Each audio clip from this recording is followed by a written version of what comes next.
सन्माननीय अध्यक्ष महोदय, विधानसभा विधेयक क्रमांक 24 हे जे सरकारच्या वतीने सभागृहामध्ये मंजुरी करता आलेला आहे त्याच्यावर मी माझे विचार व्यक्त करण्याकरता उभा आहे। अध्यक्ष महोदय, हे विधेयक म्हणजे जो आता सिद्धिविनायक ट्रस्ट म्हणजे प्रभादेवीला जो न्यास आहे तो न्यास आहे तसाच त्या ठिकाणी राहणार आहे। फक्त त्याच्यामध्ये जी सदस्य संख्या आहे ती बदली म्हणजे वाढवण्याचा प्रस्ताव हा या विधेयकाच्या माध्यमातून सभागृहामध्ये मंजुरीला आलेला आहे। मूळ प्रस्तावामध्ये आपण जर बघितलं तर 9 सदस्य आहेत आणि त्या 9 सदस्यांमध्ये त्या न्यासाचे अध्यक्ष, उपाध्यक्ष आणि बाकीचे 7 सदस्य अशा पद्धतीचं त्याची रचना आहे। आणि त्या रचनेमध्ये 3 वर्षाचा कालावधी हा अध्यक्ष आणि उपाध्यक्षाच्या निवडीनंतर 3 वर्षापर्यंत ते अध्यक्ष आणि उपाध्यक्ष राहू शकत होते। तर त्याऐवजी अध्यक्ष आणि उपाध्यक्ष हे आता 5 वर्षाकरता राहतील आणि 9 सदस्यांच्या ऐवजी 15 सदस्य त्या ठिकाणी घेतले जातील। असा हा बेसिक 2च क्लॉजचा या ठिकाणी बदल आहे। याच्यापेक्षा फार काय बदल नाही, मला पूर्णपणे कल्पना आहे। पण तरी देखील अध्यक्ष महोदय, या संदर्भामध्ये माझ्या काही सूचना आहेत की हे सदस्य घेत असताना आताच असं नाही परंतु पूर्वीपासूनच ही एक प्रथा पडत आलेली आहे की जो कोणी सत्ताधारी पक्ष असतो तो सत्ताधारी पक्ष आपल्याच विचारांच्या सदस्यांची नेमणूक म्हणा, वर्णी म्हणा, अशा या मंडळावर किंवा अशा ह्या न्यासावर किंवा अशा या कमिटीवर लावत असतो। मला असं वाटतं की शेवटी लोकशाहीमध्ये सत्ताधारी पक्ष आणि विरोधी पक्ष तुलनेनं कमी जास्त असू शकतो, परंतु अशा प्रकारची ज्या ठिकाणी आर्थिक उलाढाल आहे, आर्थिक बाब आहे, अशा ठिकाणी नाही म्हटलं तरी विरोधी पक्षांचं काही सदस्य त्या ठिकाणी घेणं हे ते संस्था चालण्याच्या दृष्टीने उपयुक्त ठरेल असं माझं स्वतःचं मत आहे। मी असं म्हटलं नाही की या सरकारनं फक्त 15 केलेत, मी असं म्हटलं की आजपर्यंत जी सरकार झाली असा उल्लेख केलेला आहे।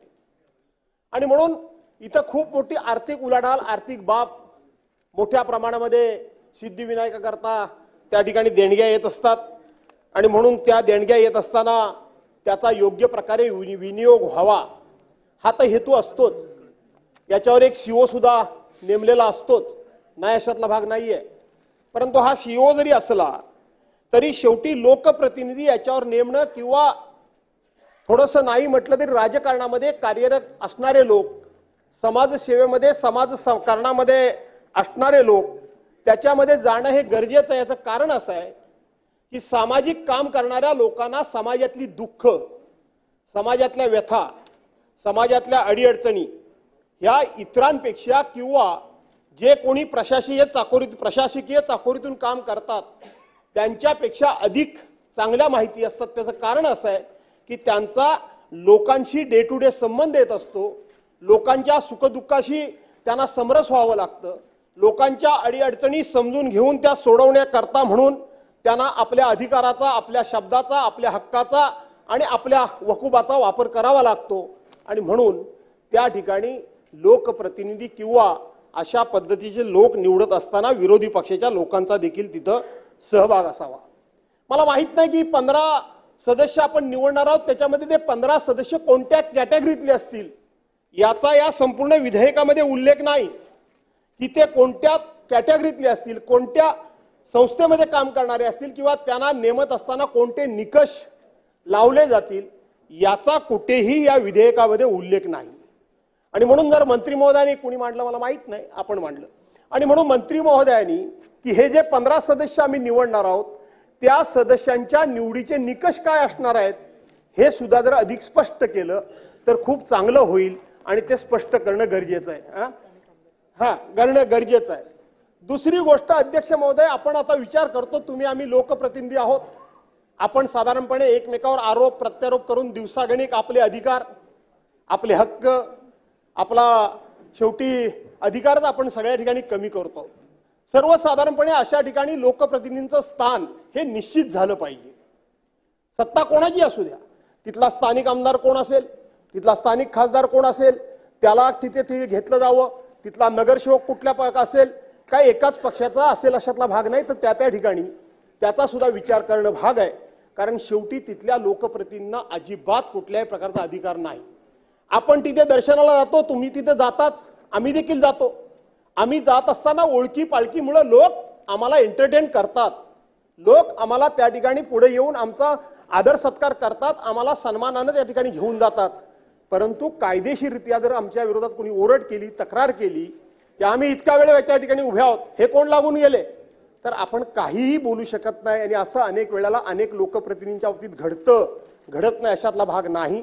आणि म्हणून तिथल्या स्थानिक लोकप्रतिनिधींना सुद्धा आपण त्या ठिकाणी त्यांचा थोडासा सन्मान राहील अशा दृष्टीने सुद्धा विचार करण्याची गरज आहे. हे केवळ फक्त सिद्धिविनायक ट्रस्टच्या बाबतीत मी बोलतो अशातला भाग नाही, तर आपल्याकडे जिथे जिथे अशा प्रकारची संस्थान आहेत, मग शिर्डीमध्ये साईबाबांचं संस्थान असेल, कोल्हापूरला अंबाबाईचं संस्थान असेल, किंवा जिथे जिथे कुठे अशा प्रकारची संस्थान आहेत त्या ठिकाणी हा विचार केला गेला पाहिजे. दुसरी गोष्ट अध्यक्ष महोदय, आपण शिर्डीला वगैरे गेल्यानंतर आपलं आधार कार्ड आपण दाखवलं, आपलं पॅन कार्ड आपण दाखवलं की आपल्याला दर्शनाची प्राधान्याने सोय होते. परंतु आपल्या सिद्धिविनायक मंदिरामध्ये तशा प्रकारची सोय आहे असं मला वाटत नाही. किंबहुना माझ्या माहिती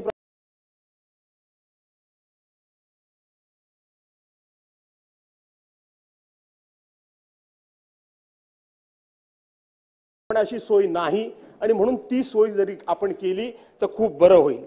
तिसरी गोष्ट अध्यक्ष महोदय, या ठिकाणी खूप मोठ्या प्रमाणातल्या देणग्या येतात. आपण जर बघितलं तर एखादी शाळा बांधायची म्हटलं तर शाळा बांधण्याकरता जर कोण मदतीला आला तर कोण मदत करत नाही.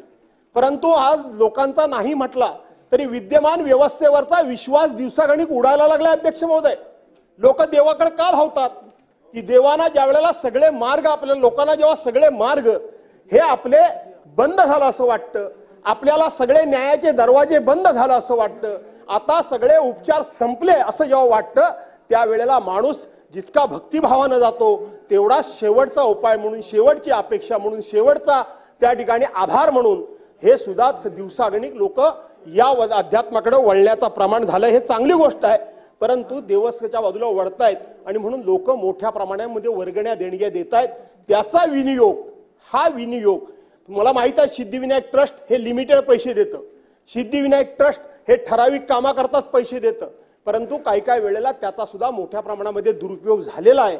आणि म्हणून हा दुरुपयोग टाळण्याकरता वेगवेगळ्या पद्धतीने वेगवेगळ्या ठिकाणी सिद्धिविनायक ट्रस्ट मार्फत पैसे देण्याचं काम हे झालेलं आहे.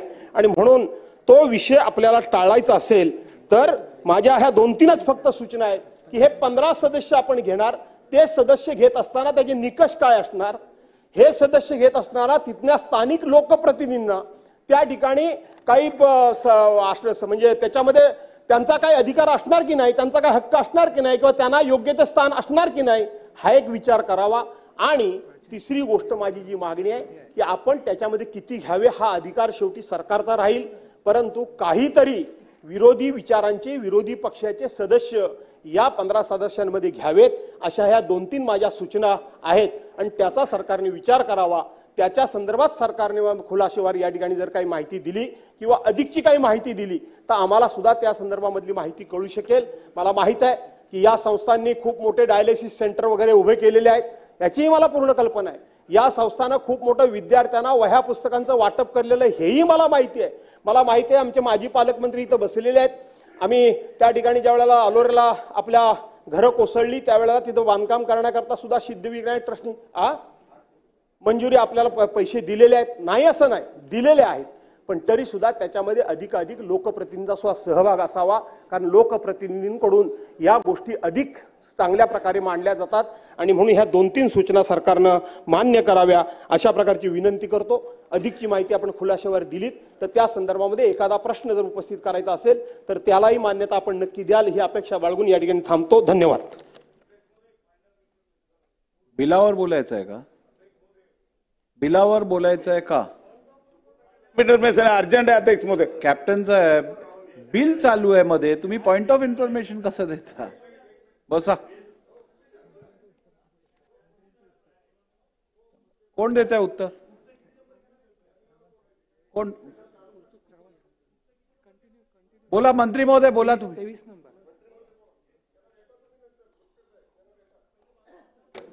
अध्यक्ष महोदय, श्री सिद्धिविनायक गणपती मंदिर विश्वस्त व्यवस्था सुधारणा विधेयक नंबर 24 आहे.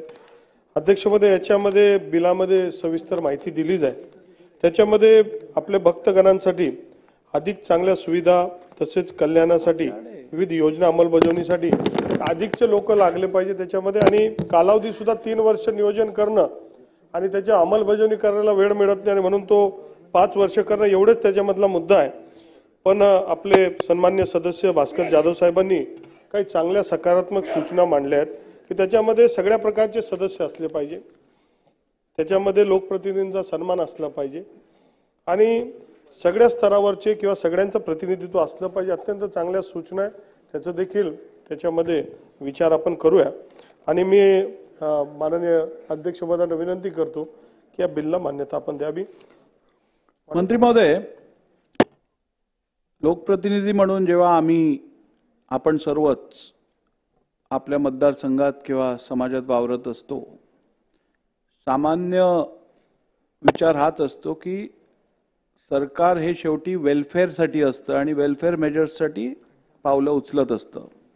त्यातलं एक वेलफेअर मेजर म्हणजे अशा ज्या संस्था आहेत किंवा देवस्थानं आहेत याचं नियंत्रण योग्यरित्या होण्यासाठी आपण ते सरकारी नियंत्रणाखाली आणतो आणि मग त्या पद्धतीने तिकडे कमिटीज बसवून सरकारी नियंत्रण आणून आपण त्या देवस्थानांचं काम चालवत असतो.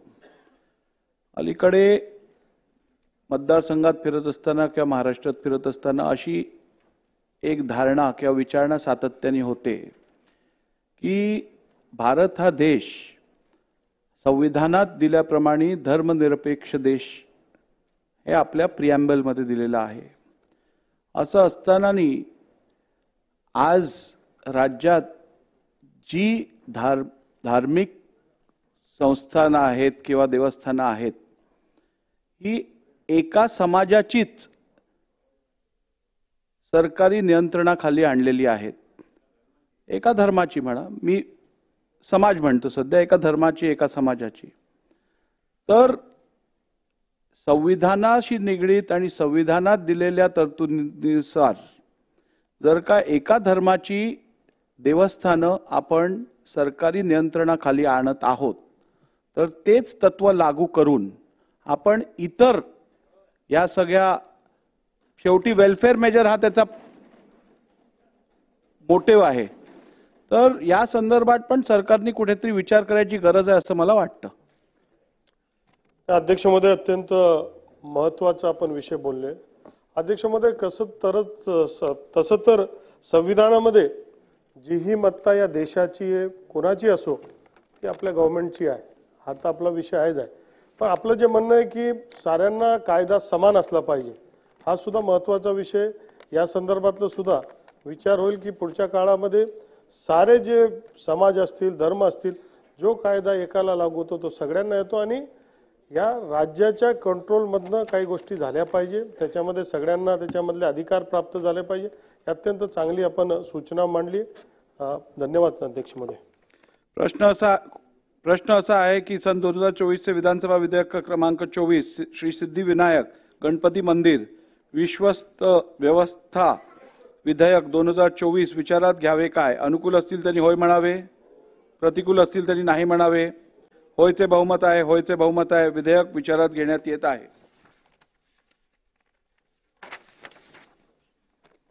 आता विधेयक खंडशः विचारात घेण्यात येईल. खंड 2 ते 5 खंड 1 संपूर्ण शीर्षक आणि हेतुवाक्य विधेयकाचे भाग समजण्यात यावेत. अनुकूल असतील त्यांनी होय म्हणावे, प्रतिकूल असतील त्यांनी नाही म्हणावे. होयचे बहुमत आहे, होयचे बहुमत आहे. खंड 2 ते 5 खंड 1 संपूर्ण शीर्षक आणि हेतुवाक्य विधेयकाचे भाग झाले. महोदय, सन 2024 विधानसभा विधेयक क्रमांक 24 श्री सिद्धिविनायक गणपती मंदिर विश्वस्त व्यवस्था सुधारणा विधेयक 2024 संमत करावे असं मी आपल्या अनुमतीने प्रस्ताव मांडतो. प्रस्ताव असा आहे की सन 2024 विधानसभा विधेयक क्रमांक 24 श्री सिद्धिविनायक गणपती मंदिर विश्वस्त व्यवस्था प्रभादेवी सुधारणा विधेयक 2024 संमत करावे. प्रश्न असा आहे की सन 2024 चे विधानसभा विधेयक क्रमांक 24 श्री सिद्धिविनायक गणपती मंदिर विश्वस्त व्यवस्था प्रभादेवी सुधारणा विधेयक 2024 संमत करावे। अनुकूल असतील त्यांनी होय म्हणावे, प्रतिकूल असतील त्यांनी नाही म्हणावे। होयचे बहुमत आहे, होयचे बहुमत आहे। विधेयक संमत झाले। सन 2024 चे विधानसभा विधेयक क्रमांक 23 महाराष्ट्र नगर परिषदा नगरपंचायती व औद्योगिक नगरी सुधारणा विधेयक 2024।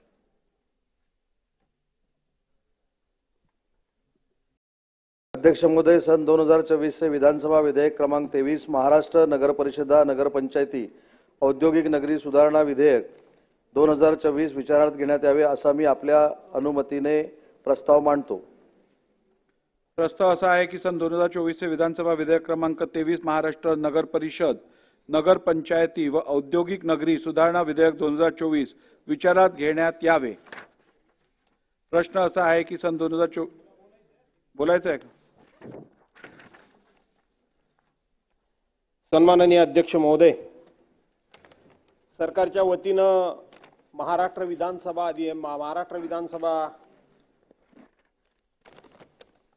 विधेयक 2024 चे क्रमांक 23 हे सभागृहामध्ये मंजुरी करता आलेलं आहे। यापूर्वीच आता 22 नंबरचं विधेयक आपण जे मंजूर केलं ते या संदर्भातलं होतं, अशा संदर्भातलं होतं, परंतु ते जिल्हा परिषद आणि पंचायत समिती संदर्भातलं होतं। हे जे विधेयक आहे ते नगर परिषदा नगर पंचायती यांच्या संदर्भातलं आहे।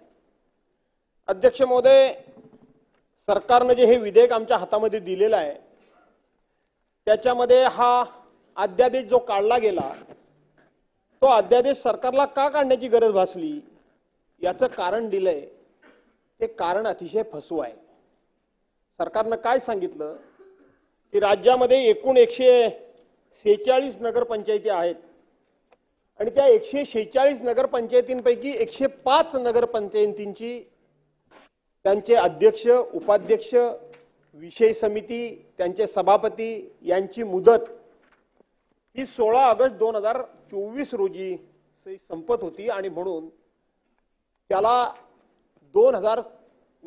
ऑगस्ट 2024 ला यांची मुदत संपत होती आणि त्याच वेळेला संभाव्य इलेक्शन विधानसभेचं होतं आणि म्हणून विधानसभेचं इलेक्शन असल्यामुळे, निवडणूक असल्यामुळे सगळा कर्मचारी वर्ग हा इलेक्शनच्या कामामध्ये गुंतला जाईल आणि म्हणून ह्या निवडणुका घेणं आम्हाला अवघड गेलं किंवा थोडंसं कर्मचाऱ्यांच्यावर ताण पडला असता, म्हणून आम्हाला हा ऑर्डिनन्स काढावा लागला। हे जरी आपण सांगत असलात तरी आपल्यालाही माहिती आहे, मलाही माहिती आहे आणि अध्यक्ष महोदय आपल्याला पण माहिती आहे की सरकारला काही कर्मचाऱ्यांचं प्रेम आलेलं नव्हतं, सरकारला काही कर्मचाऱ्यांची अडचण नव्हती।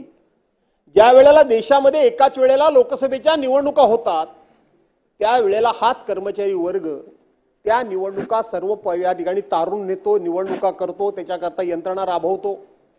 परंतु अडचण ही होती की निवडणुकीच्या तोंडावर 106 नगरपंचायतीचे नगराध्यक्ष, उपनगराध्यक्ष, विषय समितीचे सभापती यांच्या निवडणुका लागल्या असत्या तर निवडणुकीच्या तोंडावर अनेक जण इच्छुक असतात, हे सगळ्याच पक्षात असतात आणि सगळेच असतात, येणाऱ्या प्रत्येक निवडणुकीकरता सगळेच इच्छुक असतात आणि म्हणून इच्छुकांची गर्दी खूप मोठ्या प्रमाणामध्ये वाढली असती आणि निवडणुकीच्या तोंडावर दबाव तंत्र मोठ्या प्रमाणामध्ये नाही म्हटलं तरी आमदार खासदारांच्यावर ज्या खालच्या निवडणुका असतात, खालच्या स्तरातल्या निवडणुका असतात, स्थानिक स्वराज्य संस्थांतल्या निवडणुका असतात, तिथे इच्छुकांचा खूप मोठा दबाव येत असतो, कारण मी देखील हे सगळं अनुभवतोय आणि म्हणून ही नाराजी जर आली एवढ्या लोकांची एवढ्या मोठ्या प्रमाणामध्ये तर ती नाराजी आपल्याला परवडणार नाही, म्हणून या ठिकाणी तो ऑर्डिनन्स काढला गेला त्यावेळेला आणि त्याचं आता तुम्ही बिलामध्ये कन्व्हर्जन करताय, बिलामध्ये त्याला तुम्ही त्याचा विधेयकामध्ये रूपांतर करताय।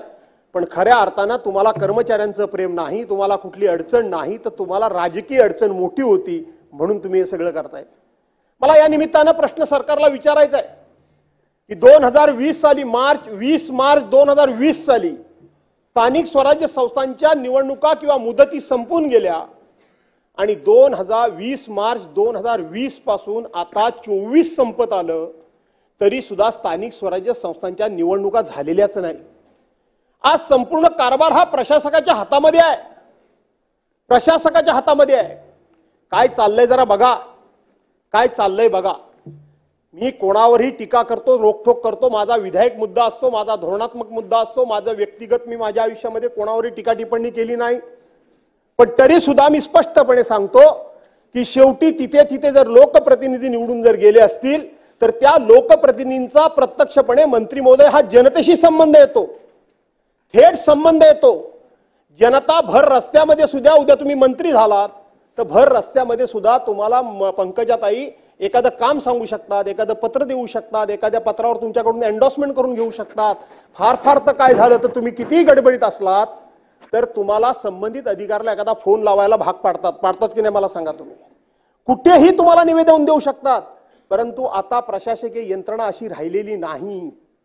प्रशासकीय यंत्रणा आता अजिबात राहिली नाही. तुम्ही कितीही फुशारक्या मारा, तुम्ही कितीही आमचे मुद्दे खोडून काढा, पण हा अनुभव तुम्हाला सुद्धा येतोय की संपूर्णपणे हे लोकशाहीमध्ये अशा पद्धतीनं प्रशासकांच्या हातामध्ये कारभार जाणं हे लोकशाहीच्या हिताच्या दृष्टीने सुद्धा योग्य नाही. लोकप्रतिनिधी म्हणून तुम्हाला त्या ठिकाणी कामकाज करत असताना सुद्धा योग्य नाही. आणि म्हणून शेवटी जर घटना आपण मानतो, घटनात्मक काही गोष्टी आपण मान्य करतो, आपण विरोधकांचं काय ऐकूनच घ्यायचं नाही ठरवलेलं असल्यामुळं किती तुम्हाला सांगावं हा माझ्यासमोर प्रश्न आहे. पण जी माझी अडचण आहे ती अडचण तुमची देखील आहे. ती माझी अडचण नाही, तुम्हाला काय हल्ली काम दिलंय तेच मला माहित नाही. तुमचे माझे ते एवढे घरोबाचे संबंध आहेत. पण मी गेल्या 2-3 अधिवेशन पासून बघतोय, मी चला या बिलात त्यांच्या कामाचा उल्लेख नाही, पुढे घ्या. मी 2-3 अधिवेशन बघतोय, तुम्ही इतके मला अडवायला उठताय. पण आता तुम्हाला माहित आहे पाण्याच्या फोर्सला अडवून काय पाणी कुठून तरी मार्ग काढतं, एवढं लक्षात असू द्या, एवढंच मी तुम्हाला सांगतो, बाकी काही सांगत नाही मी. आणि म्हणून तुम्हालाही हा अनुभव असेल, तुम्हालाही अनुभव आहे, तुमच्या मतदारसंघात तुम्हालाही अनुभव आहे की अशा पद्धतीनं शेवटी आपल्याला प्रशासकीय अधिकार काय आहेत काय. आज इथं मंत्री इथं बसलेत, माझा त्यांना जाहीर आव्हान आहे किंवा जाहीर दावा आहे किंवा माझ्या सभागृहामधले माझे सगळे सन्मान्य सदस्य आहेत, एक ग्रामसेवक हा शेवटचा आणि तलाठी हा शेवटचा एक प्रशासनामधला अधिकारी आहे. त्या ग्रामसेवकानं उद्या जर एखादं आपलं काम ऐकलं नाही तर त्या ग्रामसेवकावर कारवाई करायचा कुठल्या आमदाराला अधिकार आहे तो सांगा. कुठल्या आमदाराला अधिकार आहे? अजिबात कायदेशीर अधिकार नाही. आपला थोडासा दबदबा असतो, आपली थोडीशी नाही म्हटलं तरी आदरयुक्त भीती असते, त्यामुळे ते आपल्याला ऐकतात. पण उद्या एखाद्या मीटिंगला जरी आमदाराच्या ग्रामसेवकाने यायचं नाही ठरवलं तर आमदार त्याचं काहीही करू शकत नाही. तो ग्रामसेवक सरळ सांगतो माझा बॉस, त्याचा बॉस कोण तर बीडीओ, गटविकास अधिकारी. गटविकास अधिकाऱ्याने सांगितलं तर मी जाईन, आम्हाला कुठल्याही प्रकारचे अधिकार नाहीत. आणि म्हणून प्रशासकीय यंत्रणेमध्ये जनतेला उत्तरदायित्व मंत्री महोदय आपण असतो. आपण 80% लोकांना उत्तर द्यायला आपण बांधील असतो. कितीही काम करा, काही काम करा, टीकेचे धनी आपण होतो टीकेचे धनी. अधिकारी नामानिराळे राहतात. आणि म्हणून आज ह्या स्थानिक स्वराज्य संस्थेच्या जर निवडणुका झाल्या असत्या तर अनेक भागामध्ये अनेक लोकांना अनेक प्रकारचा चांगला न्याय देता आला असता. आज तिथलं आपल्याला माहित आहे की त्यांचे शेष फंड येतात, ते बंद झालेत का? ते बंद झालेले नाहीत. त्याचं युटिलायझेशन कसं होतं हे विचारण्याचा अधिकार तुम्हाला आहे का? तुमच्याकडून यादी आता घेतली जाते का? तुम्ही सांगता ती कामं केली जातात का? तरी सुद्धा आलेले पैसे खर्च जर होत आहेत तर ते पैसे खर्च कोण करतंय याचा कधीतरी तुम्हाला जाब विचारण्याचा अधिकार प्राप्त झालाय का? हा सुद्धा विचार या निमित्तानं आपण करण्याची गरज आहे. आणि म्हणून आपल्याकडे 3 टायर सिस्टीम जी आहे देशामध्ये, स्थानिक स्वराज्य संस्था नगरपालिका सोडल्या तर ग्रामपंचायतीनंतर पंचायत समिती आणि जिल्हा परिषदा, जिल्हा परिषदेनंतर विधानसभा, विधानसभेनंतर लोकसभा, अशा प्रकारची 3 टायर सिस्टीम ही या राज्याचे पहिले मुख्यमंत्री कैलासवासी यशवंतरावजी चव्हाण यांनी आपल्या राज्यामध्ये पहिल्यांदा सुरू केली पंकजाताई. आणि त्याचं अनुकरण संपूर्ण देशामध्ये नंतर झालं. सत्तेचं विकेंद्रीकरण, सत्ता ही विकेंद्रित झाली पाहिजे, सत्ता ही केंद्रित असता कामा नये. सत्ता ही वरून खाली नुसती टीका करण्याकरता नव्हे तर त्या सत्तेचं विकेंद्रीकरण झालं पाहिजे. खालच्या स्तरांमध्ये अधिकार त्या ठिकाणी दिले गेले पाहिजेत. आणि म्हणून सत्तेचं विकेंद्रीकरण करण्याचा निर्णय त्या वेळच्या सरकारने घेतला. आपण टीका टिप्पणी जरूर करू, परंतु जो आपल्याला अनुभव येतो तो तरी विचारात घेताना आपण काही निर्णय करणं गरजेचं आहे. आणि म्हणून मंत्री महोदय, आपण आपली राजकीय सोय बघितलीत म्हणून हा ऑर्डिनन्स काढलात. त्याच्यामध्ये आता तुम्ही त्याचं बिलामध्ये रूपांतर करताय. विरोध करून काय फायदा होणार नाही हे आम्हाला माहितीच आहे, पण किमान ऐकून तरी घेताय. हे सुद्धा काही लोकशाहीमध्ये कमी नाहीये, कारण ती सहनशीलता सुद्धा आता तुमच्याकडे राहिलेली नाहीये. इतकं पाशवी बहुमत मिळाल्यामुळं तुमचा इतका अहंकार वाढीस गेलाय. आता एकेकाळचे आम्ही खास मित्र, एवढा आम्ही मित्र, पण नुसता गडी गुरगुरतच असतो माझ्यावर सारखा. हल्ली मी बघितलं ते, इतके आम्ही मित्र जवळचे मंत्री आहात. असं आहे. ऐकून घेतील मी तिकडे दुर्लक्षच केलं. जयकुमारजी ऐकून घेतील. नाही, मला माहिती आहे. मी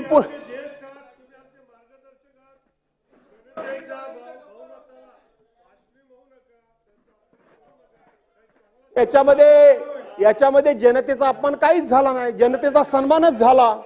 जनतेमध्ये सन्मानच झाला की तुम्हाला एवढं बहुमत दिलं की त्या बहुमताला मी पाशवी म्हटलं, जनतेच्या निर्णयाला नाही मी म्हटलं. तुम्हाला चला. दिलेलं बहुमत पाशवी. ठीक आहे, रेकॉर्डवरनं चुकीचं असेल तर तपासून मी निर्णय घेईन. चला अध्यक्ष महोदय, आपण तो निर्णय घेऊ शकता, तो आपला अधिकार अहो आहे. तपासून घेईन असं नाही घेणार. जरा चला पुढे. तेच सांगतो, पण या निमित्तानं आता खेळीमेळीचं वातावरण आहे. माझी तुम्हाला विनंती आहे अध्यक्ष महोदय, मगाशी आपण आपल्या चेंबरमधून ऐकलं असाल, तालिका सभापती इथं बसले होते. विरोधी पक्षाच्या वतीनं राज्यपालांच्या भाषणावर मी माझे विचार मांडायला उभा राहिलो. माझे तुम्ही रेकॉर्ड करून बघा, 4 मिनिटं पण मला बोलायला मिळाली नाही. अध्यक्ष महोदय, तालिका सभापती स्वतः सांगता आपण निर्णय काय देऊन गेलात की 7 तास चर्चा होईल, मंत्र्यांच्या उत्तरासह ट्रेझरी बेंचला निम्मा वेळ आणि ट्रेझरी इथं विरोधी पक्षाला निम्मा वेळ. मला 2 मिनिटात तुम्ही थांबवा, 2 मिनिटात म्हणून थांबवतात. तालिका सभा खालून आमचे मित्र सांगतात तालिका सभापतींचा अध्यक्षत्व आपला आदेश तो कायम. अरे आदेश कायम मान्य आहे, पण तो शेवटी नियमाला धरून हवा का नको? तो रीतिरिवाजाला धरून हवा का नको? तो प्रथा परंपरेला धरून हवा का नको? चुकीच्या पद्धतीला कसं काय समर्थन देऊ शकता तुम्ही? मी माझ्या आयुष्यात कधी दिलं नाही. चूक तर चूकच म्हटलंय डायरेक्ट, कधीच दिलं नाही. आणि म्हणून माझी विनंती एवढीच आहे. त्याच्या ऐका ना अध्यक्ष महोदय, जरा ऐकून घ्या तुम्ही पण. आता असं नका करू, जरा ऐका माझं. मी तुम्हाला एक अध्यक्ष महोदय नम्रपणे अति नम्रपणे सांगतो की खालून सर्रास अध्यक्ष महोदय हे रेकॉर्डवरून काढून टाका, हे सांगितलं जातं. आपल्यासारखा माणूस म्हणतो मी तपासून बघेन, परंतु एखादा तालिका सभापती डायरेक्ट म्हणतो काढून टाकेन. अध्यक्ष महोदय, एखाद्या सदस्याने केलेलं वक्तव्य, एखाद्या सदस्याने केलेलं भाष्य, एखाद्या सदस्याने केलेलं भाषण हे रेकॉर्डवरून काढून टाकणं अध्यक्ष महोदय हा फार फार फार मोठा अपमान आहे. आपण विचार करू. हा बापरेच सांगतो, तेच सांगतो. अध्यक्ष महोदय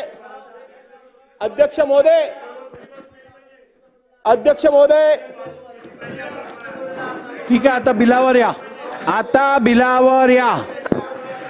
सागर साहेब बसा बिलावर या. चला अध्यक्ष महोदय, मी एक रेकॉर्ड मी त्याच्यात सुधारणा करतो. माझं पूर्ण बोला माझं सगळं काढून टाका. तुमचं मुळीच काढणार नाही. नाही, माझं पूर्ण होऊ दे, मग काढा तुम्हाला वाटलं तर. आणि म्हणून अध्यक्ष महोदय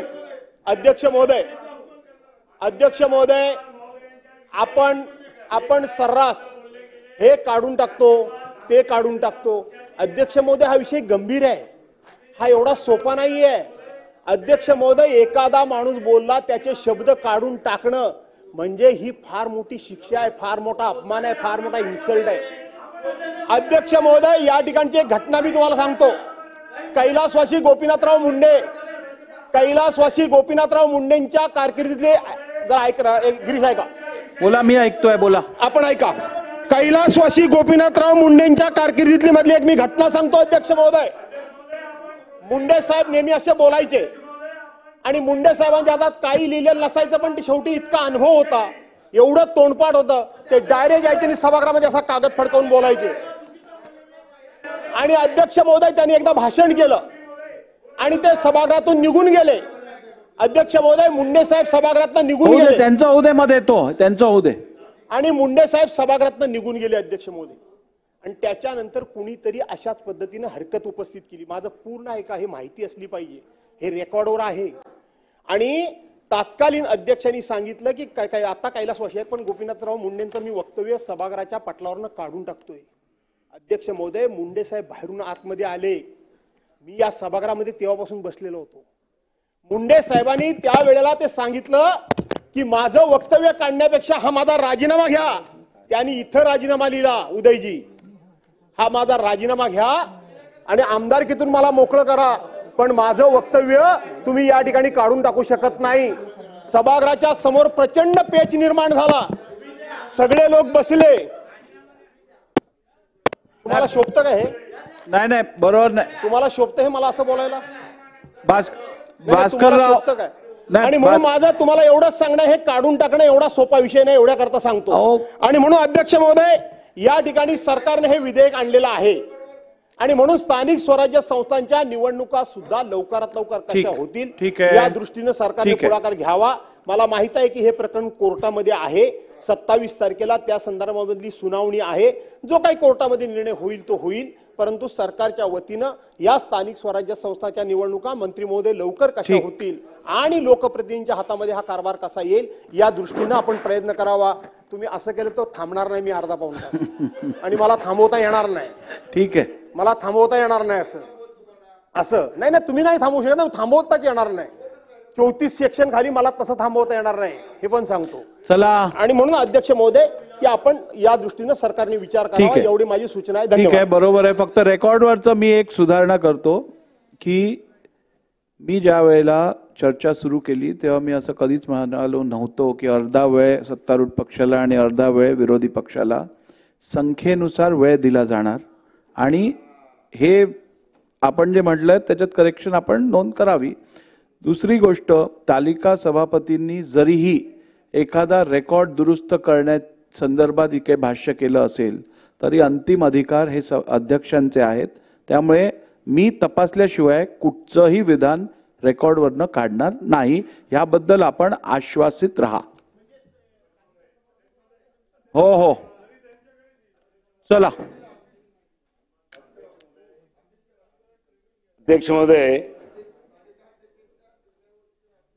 अध्यक्ष महोदय, सन्माननीय भास्करराव जाधव हे माझे मित्र आहेत. जसे ते वरिष्ठ आहेत तसे भरपूर लोक या सभागृहामध्ये वरिष्ठ आहेत.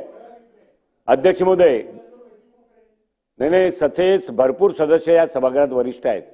आता त्यांना बोलायची भरपूर संधी मिळणार आहे, कारण तिथे संख्या कमी आहेत आणि बोलणारेही कमी आहेत आणि तिथे बसणारेही लोक कमी आहेत.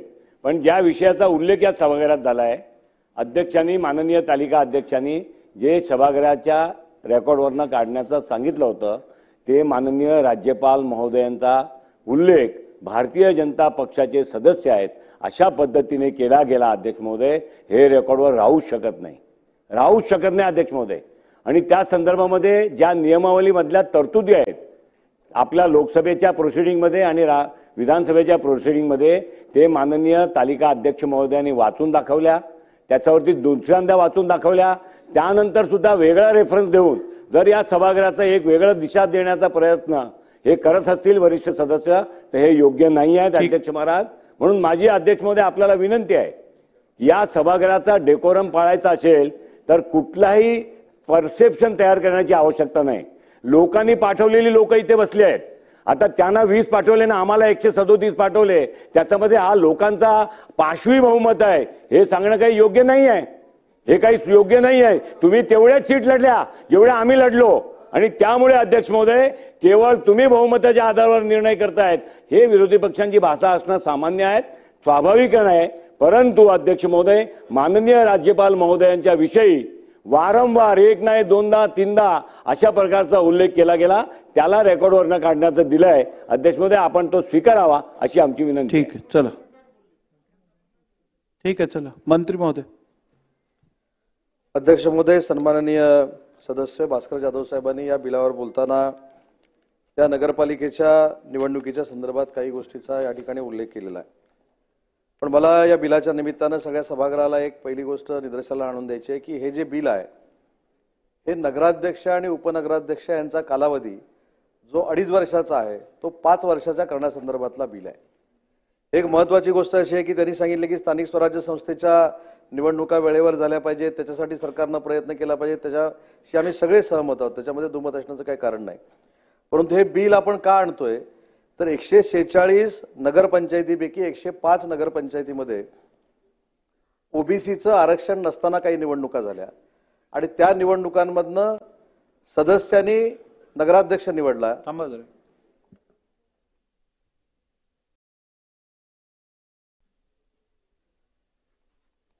नगरसेवकांनी नगराध्यक्ष निवडला आणि त्याच्यानंतर पुन्हा एकदा 2.5 वर्षानं जर अशाच पद्धतीची नगराध्यक्ष पदाची निवडणूक जर झाली तर त्याच्यामध्ये ओबीसीचं आरक्षण येणार नाही हा उद्देश डोळ्यासमोर ठेवून हे 2.5 वर्षाचं 5 वर्ष करण्याचा कालावधी ऑर्डिनन्स आपण काढला आणि ते कन्फर्म करणारं बिल आज आपण या ठिकाणी प्रोड्यूस करतोय.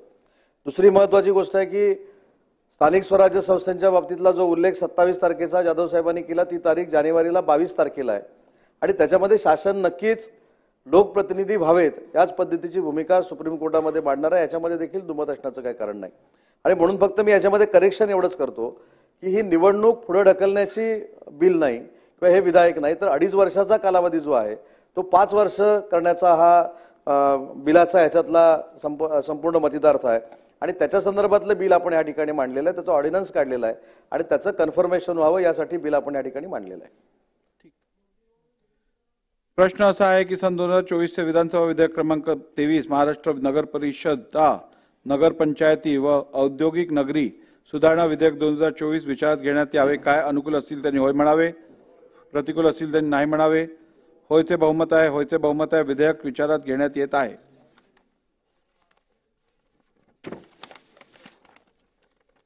आता विधेयक खंडशः विचारात घेण्यात येईल. खंड 2 ते 6 खंड 1 संपूर्ण शीर्षक आणि हेतुवाक्य हे विधेयकाचे भाग समजण्यात यावेत.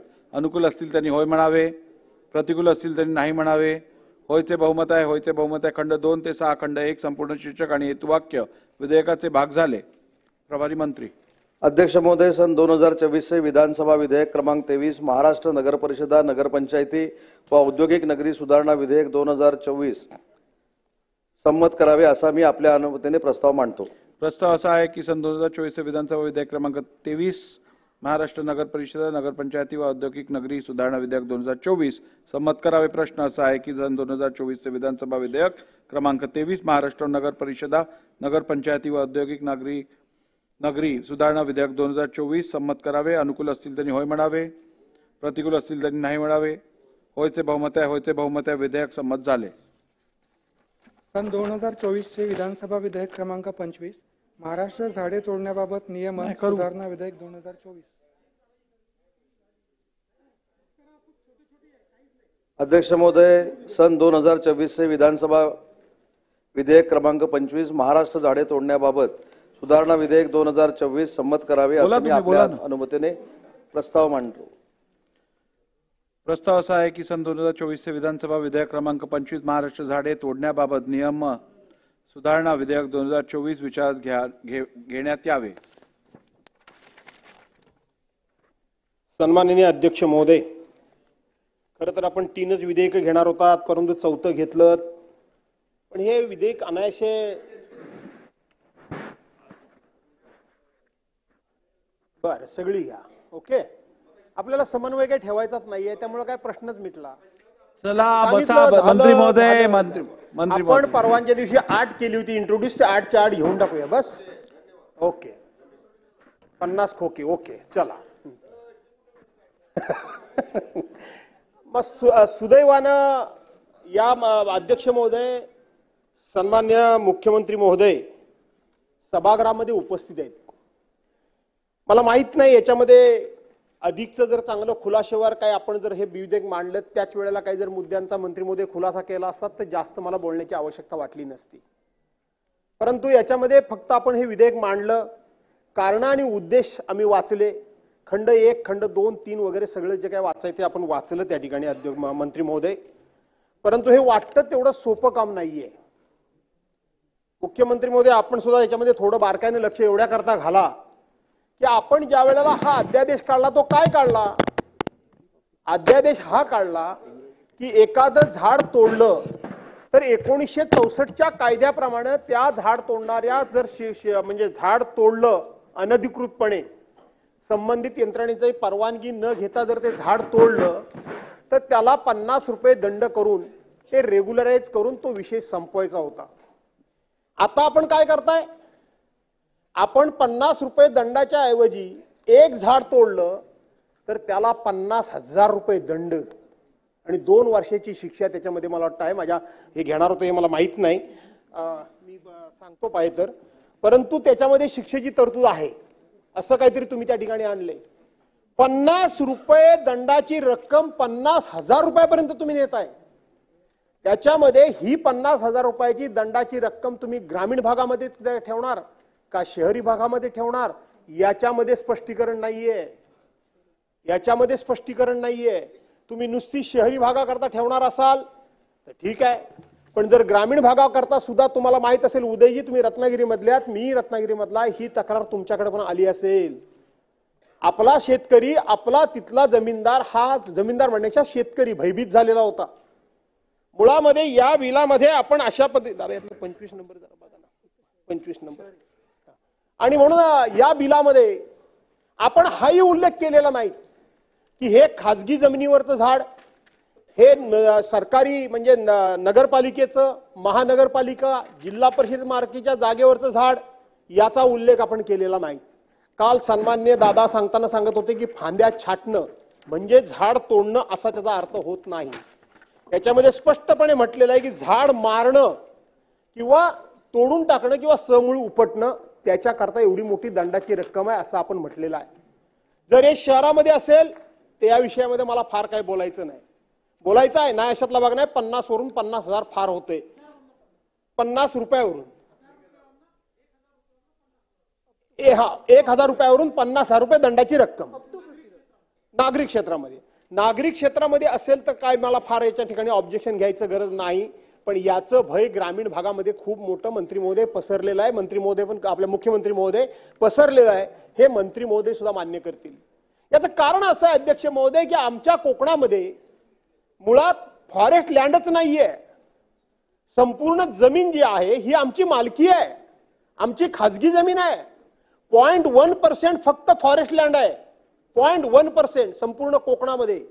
मी ज्या रत्नागिरी जिल्ह्यामध्ये आहे त्या रत्नागिरी जिल्ह्यामध्ये 0.97 म्हणजे एक सुद्धा नाही, 0.1% सुद्धा जमीन ही फॉरेस्टची नाही. संपूर्णपणे जमीन आमची मालकीची आहे. कोकणामधल्या ज्या जमिनी आहेत त्या विदर्भ मराठवाड्यात सारख्या जमीनदारांसारख्या जमिनी नाहीत. आमच्याकडे 5 गुंठे 10 गुंठे आणि 5 गुंठे आणि 10 गुंठ्यामध्ये 10, 15, 20 खातेदार, त्या 10 आणि 15 गुंठामध्ये 15-20 लोक मालक त्याचे.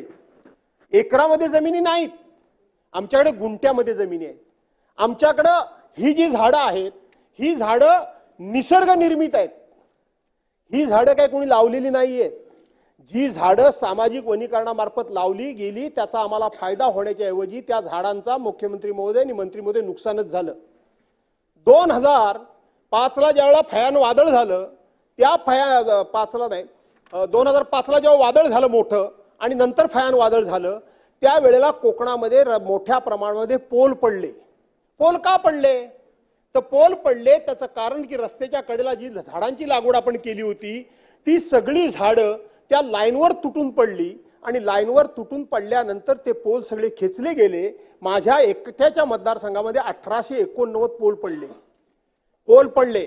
आपण त्यावेळेला कायदा केला की ही जी बाहेरची प्रजाती झाडं आहेत त्या प्रजातीची झाडं लावूच नाहीत.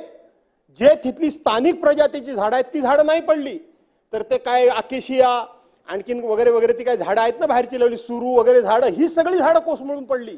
पण ऐन, किंजळ, भेळा, मोहट वगैरे ही जी आमची स्थानिक प्रजातीची झाडं आहेत ती झाडं अजिबात मोडून पडली नाहीत. आणि म्हणून त्यावेळेला मीच फॉरेस्टचा राज्यमंत्री होतो. आपण एक कायदा करून घेतला की आता रस्त्याच्या कडेला स्थानिक प्रजातीची झाडं लावायची. आंबा लावा, फणस लावा, काजू लावा, जांभूळ लावा, भले कुणीही चोरून नेऊ दे, खाल्ली तरी हरकत नाही, पण शासकीय मालमत्तेचं नुकसान होणार नाही. आणि म्हणून ती झाडं आज आमच्याकडे कोकणामध्ये दुसरं उत्पन्नाचं फार मोठं काही साधन नाही. एक तर जांबा दगड, लॅटराइट स्टोन ज्याला म्हणतात, तो आम्हाला निसर्ग दत्त मिळालेला आहे. आणि दुसरी गोष्ट आमच्याकडे झाडाची निर्मिती जी होते ते एक झाड तोडलं तर एक झाड तोडल्यानंतर त्याला पाणी बिनी राखण बिकण न करता त्याला 10 धुमारे फुटतात, 10 फुटवे फुटतात. नैसर्गिक आमच्याकडे झाडं मोठ्या प्रमाणामध्ये वाढतात. आम्ही कोळशाला 100% बंदी केलेली असल्यामुळं स्थानिक लोकांच्या उपजीविकेचं साधन म्हणून, शेतकऱ्यांना त्या ठिकाणी कुठंतरी जोडधंदा म्हणून मी त्याचं पूर्ण समर्थन करत नाही, तर लाकूड तोडण्याकरता म्हणून त्यातून 4 पैसे आम्हाला मिळले जातात. आज 25(2)चा उतारा काढून, फॉरेस्ट खात्याकडून परमिशन घेऊन, महसूल खात्याकडून तोडीचं परमिशन घेऊन, फॉरेस्ट खात्याकडून वाहतुकीचा परवाना घेऊन, ठीक आहे ते रितसर कायदेशीर काय करायचं होतं ते कायदेशीर आमचे लोक करतात, करत नाही अशातला भाग नाहीये. परंतु त्याला सुद्धा खूप मोठ्या प्रमाणामध्ये बंधनं आहेत आणि म्हणून जर हे शहरी असेल तर मी माझं बोलणं इथंच थांबवतो, फार घेत नाही. परंतु जर ग्रामीण भागामध्ये असेल आणि त्याला जर 50,000 रुपयापर्यंत दंड असेल तर मला असं वाटतं की हे जर बिल तसं असेल तर हे बिल इथंच थांबवा, पुन्हा विचार करा, त्याला पुन्हा तुम्ही ते चर्चेला घ्या. खरोखर ह्याच्यामध्ये हा जर अंतर्भाव असेल तर कारणाशिवाय अधिकाऱ्यांच्या हातामध्ये ही तुम्ही नुसती लोकांच्यावर म्हणजे आता काय म्हणायचं त्याला की एक प्रकारचं कुरण तयार केलेलं असेल, लोकांना छळण्याकरता, लोकांना कारणाशिवाय लुटण्याकरता, लोकांना कारणाशिवाय पिळण्याकरता आपण एक अधिकार दिल्यासारखं होईल. यापेक्षा त्यातून फार काय निष्पन्न होणार नाही. कारण कोकणामध्ये नैसर्गिक एवढी झाडी वाढते, एवढी झाडी वाढते, एवढी झाडी वाढते की आज झाड तोडलं तर आणखीन 4 वर्षांनी त्याच्या ठिकाणी 4 झाडं त्याच एकाच बुंद्याला फुटतात, म्हणजे फांद्या हे फुटतात, फुटवे फुटतात. एक झाड तोडलं तर 4 असे त्याला फांदे फुटतात. आणि म्हणून हा विचार तुम्ही करा. जर याच्यामध्ये आपल्याकडे फॉरेस्ट लँड नाही याचाही विचार तुम्ही करा. फॉरेस्ट लँडमध्ये काय तुम्हाला कायदा राबवायचा असेल तर त्याबद्दल मी काही फार भाष्य करू इच्छित नाही. शहरामध्ये तुम्हाला काही करायचं असेल तर त्याबद्दल मी फार मतप्रदर्शन करू इच्छित नाही. पण ग्रामीण भागामध्ये असेल तर तुम्हाला हाही त्याच्यामध्ये विचार करावा लागेल की फॉरेस्ट लँडला वेगळा त्या ठिकाणी तुम्हाला तरतूद ठेवावी लागेल दंडाची, आणि खाजगी जमीनदाराकरता सुद्धा वेगळी तरतूद तुम्हाला ठेवावी लागेल.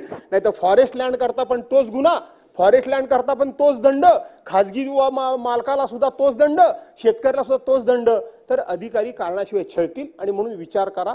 मला असं वाटतं की या संदर्भामध्ये जर माझं आपण समाधान केलं तर मला फार काही वेळ घेण्याची गरज नाही. आणि म्हणून स्वतः माननीय मुख्यमंत्री महोदय आहेत ते अधिक चांगल्या प्रकारचं याचं समाधान करतील आणि लोकांच्या मनातली भीती काढतील. म्हणून मी या ठिकाणी विस्तारानं बोललो. धन्यवाद. शेखर निकमजी. महोदय, भास्करराव बोलले ते कोकणासाठी तंतोतंत लागू आहे. आमच्याकडे आता जुन्या आंब्याच्या बागा झाल्यात, त्याचं पुनर्जीवन करायचं, नव्या टेक्निकने काही बागांची निर्मिती करत असताना या बागा पूर्णपणे कट करून त्याच्यावर प्रोसिजर केली जाते. मग याचा अर्थ एक झाड तोडलं की 50,000 प्रत्येक वेळी दंड भरायचा का? त्याचबरोबर काही जंगलामध्ये आंबा काजूच्या आम्ही बागा निर्माण करत असतो, त्यावेळी त्या झाडं तिथं झुडपं किंवा झाडं छोटी मोठी रानटी काढल्याशिवाय नव्याने आपल्याला हॉर्टिकल्चरची लागवड केली जात नाही. म्हणून माझी अशी आग्रहाची विनंती आदरणीय मुख्यमंत्री महोदय इथे बसलेले आहेत की हा जो आता जो येणारा विधेयक आहे याच्यामध्ये 3-1 महिन्याची मुदत घेऊन जर चांगले लोक त्याच्यामध्ये घेतले आणि त्याचा जर अभ्यास केला आणि एक गांभीर्यपूर्वक विचार करून त्याचा निर्णय झाला तर कोकणातला हा खूप गरजेचा विषय. कारण आमच्याकडे एखादं लग्न असतं, एखादं झाड तोडलं जातं, 4-5 हजार रुपये मिळतात आणि मग त्या एका झाडासाठी 50,000 दंड असताना एकही दंडाची तर पावती होणारच नाही. कारण कसं सेटल होतं आपल्याला सगळ्यांना माहिती आहे. ज्या पद्धतीने पास मिळाले जातात त्याच पद्धतीने या 50,000च्या दंडाच्या ऐवजी वेगळ्या पद्धतीने मार्ग त्यातून काढला जातो. त्यामुळे स्थानिक शेतकऱ्यांचा विचार, कोकणातल्या तिथल्या लोकांचा विचार करता ह्या धोरणाबाबतचा पुनर्विचार निश्चितपणे आपण करावा ही नम्रतेची विनंती करतो. सन्माननीय भास्करराव जाधव आणि शेखर निकमजींनी जो विषय उपस्थित केलेला आहे, मी माननीय मंत्री महोदयांशी देखील चर्चा केली. मुळातच हा जो काही कायदा आपण केलेला आहे, माझा देखील असा समज होता की हा फक्त नागरिक क्षेत्राकरता आहे, पण आपण नागरिक क्षेत्र रिडिफाईन करतोय याच्यामध्ये. मी आता मूळ कायद्याची प्रत मागवली नाही, ते आरपी वगैरे तर ते ठीक आहे, त्याला प्रॉब्लेम नाही, तो सगळा मूळ आहे. पण ओरिजिनल जो कायदा आहे त्याचा कलम 2 जो आहे तो कलम 2 आपण अमेंड करत नाही आणि तो नॉन अर्बन एरियाला देखील लागू आहे. आता या कायद्यात आपण 2च गोष्टी केल्या होत्या. एक तर 64 साली आपण 1,000 रुपयाचा गुन्हा म्हणजे त्याच्यावर दंड केला होता. आता 64चे 1,000 रुपये आजचे किती आहेत हे आपल्याला कल्पना आहे. आणि दुसरं याच्यामध्ये अर्बन एरियाचा जो काही उल्लेख मूळ कायद्यात होता तर त्याच्यामध्ये महानगरपालिका होत्या, नगर परिषदा होत्या, पण आता जो काही नवनगरं आहेत आपण तयार केलेली त्याचा समावेश त्याच्यामध्ये नव्हता, तो समावेश याच्यामध्ये केला. तथापि मी मंत्री महोदयांची चर्चा केली आणि सन्माननीय सदस्यांनी जो मुद्दा मांडलेला आहे 1,000 रुपयाचं थेट 50,000 रुपये करणं हे कदाचित टॅक्सिंग होऊ शकतं. आणि म्हणून तुर्तच आपण आता हे जे विधेयक आहे हे विधेयक आपण सध्या स्थगित ठेवूया. एकदा सगळ्यांशी चर्चा करून आपल्याला वाढवलं तर पाहिजे, पण एकदम किती वाढवायचं या संदर्भात एकदा चर्चा करून आणि सभागृहाचा सेन्स घेऊन मग त्याच्या संदर्भातला जे काही योग्य कायदा तो आम्ही मांडू. अध्यक्ष महोदय, मी काही बोलण्याकरता उभा नाही. मी सन्माननीय मुख्यमंत्री महोदयांचे आभार मानण्याकरता उभा आहे, मनापासून आभार मानण्याकरता. ज्या वेळेला अशी एखादी भूमिका विरोधी पक्षाकडून मांडली जाते आणि ती खरोखर आपल्याला असं वाटतं की अडचणीचं आहे, त्यावेळेला अशा बाजूने जर उदार दृष्टिकोन दाखवून कारणाशिवाय हटवादीपणा न केला तर त्याचा फायदा जनतेला होतो. त्याचं हे उत्तम उदाहरण म्हणजे तुम्ही आता काम काही थांबवलं, म्हणून मी तुमचे आभार मानतो. चला.